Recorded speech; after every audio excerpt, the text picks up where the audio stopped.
This morning, I'm going to be talking about the TRD short shifter for the 2011 to 2016 Scion TC. Its part number is PTR54-21100. And then I'm also going to talk about the Supertek clone of the TRD short shifter, which is what you see here. And this part number is TCS-10001. Both of them can be found online from Toyota. Actually, I got this one from Sparks Toyota's website.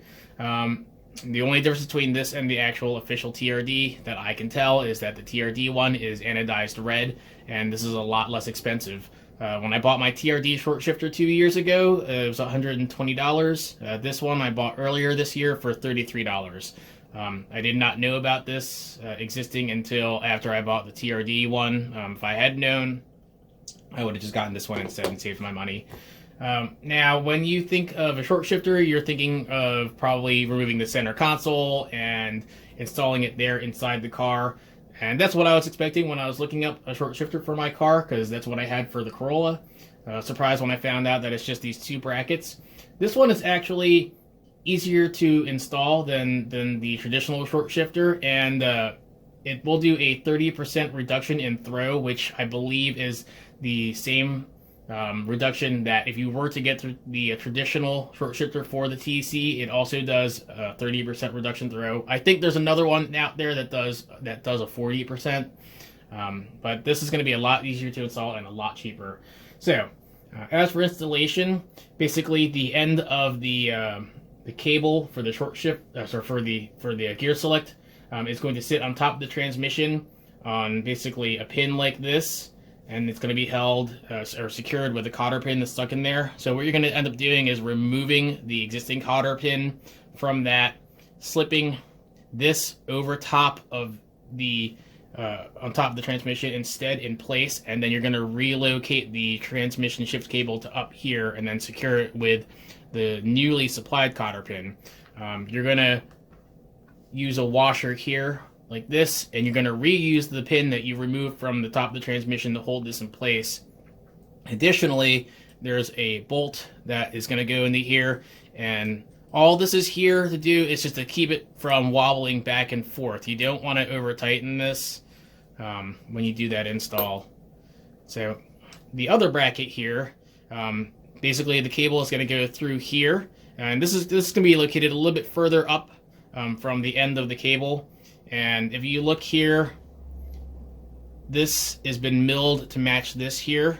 So what you're going to do is the existing bracket, this is going to go sit on there instead, and then you're going to secure it with a large flat washer, a lock washer, and then this large bolt that they supply you with. Then you're going to basically relocate your cable up through here, and then reuse the piece of metal to hold that cable in place on the OEM bracket to hold it in place on here. So, alright, so let's go ahead and we'll go out to the car and I'll show you how the TRD short shifter is installed. But before we do that, you might be wondering, why do I also have a Supertek short shifter when I already have a TRD short shifter installed on the car? Earlier this year, I actually had a piece on the TRD short shifter break. I don't know why it broke for me. No one else, from what I saw, had this issue before, but this piece right here broke.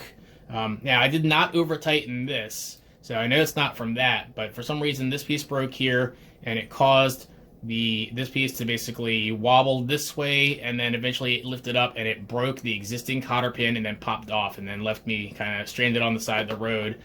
Was able to jury rig it and then basically apply a fix to keep this from breaking on the TRD short shifter, and I'll show you that when we go outside. Alright, let's go to the car. In order to install the TRD short shifter or the Supertek short shifter, you're going to need to remove your OEM airbox or your aftermarket intake to get down to where you need to. So let me show you first here. There is the larger bracket. You can see the shift cable running through it, and then you can see in the front there towards the bottom of the screen is a metal shim. Make sure you don't lose that when you remove it from the OEM bracket, because that's how you're going to secure the cable there. But that is exactly like the Supertek short shifter, just in red. Now, if we go down here, I put the car in 6th gear so I could move the bracket closer so we can see it. Let me get the camera to focus. And shine down from here. There you go. So as you can see, the end of the shift cable is sitting on top of the TRD bracket, and then the TRD bracket is sitting on top of the transmission. Additionally, you can see that I've installed a worm clamp there to hold that in place. The reason for that was that Toyota could not actually find this pin, even though I've seen that pin used for various other parts. So they jury-rigged a piece of metal in there, which really wasn't very secure, so I installed a worm clamp around it like this, and that actually keeps it very secure. I feel a lot better with that in place, honestly. If you're worried about this happening to you as well, just install a worm clamp around there like that. Just make sure that when you do it, that it doesn't cause any obstruction when you're shifting gears, though. So if you install it this way, you should be good. So I do love my TRD short shifter.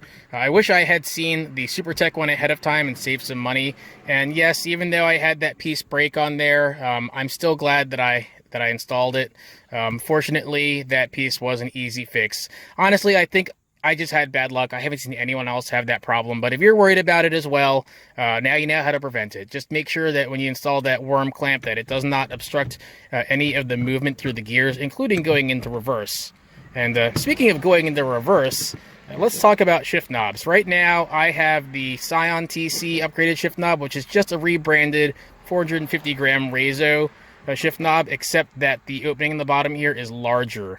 If you get the Rezo equivalent, you'll find out that the reverse lockout ring will not fit into it. And probably 95% of the aftermarket shift knobs that say support reverse lockouts will not work because this diameter is so large. So options are very limited. You can get the TC upgraded one. You can find an adapter that will sit underneath of your aftermarket shift knob that will allow the shift ring, reverse ring to go into it. Or I'll put a link at the bottom of the video for a car guy's garage. He'll make you a custom shift knob if you don't mind having a metal one. But I wanted to have a leather one because I didn't want to have it get hot in the summer or cold in the winter. One last thing is, it is pretty easy going in and out of the gears, especially because the weighted shift knob and the throw being shorter. But I also have the M-Tech shift spring in the transmission, which actually makes going into gears a lot easier. So between the shorter throw, the heavier shift knob, and just being able to get in and out of the gears easier, it definitely makes driving the car a lot more fun. All right. Well, I hope that helps you out if you're thinking about getting the Supertek or the TRD short shifter. Thanks for watching.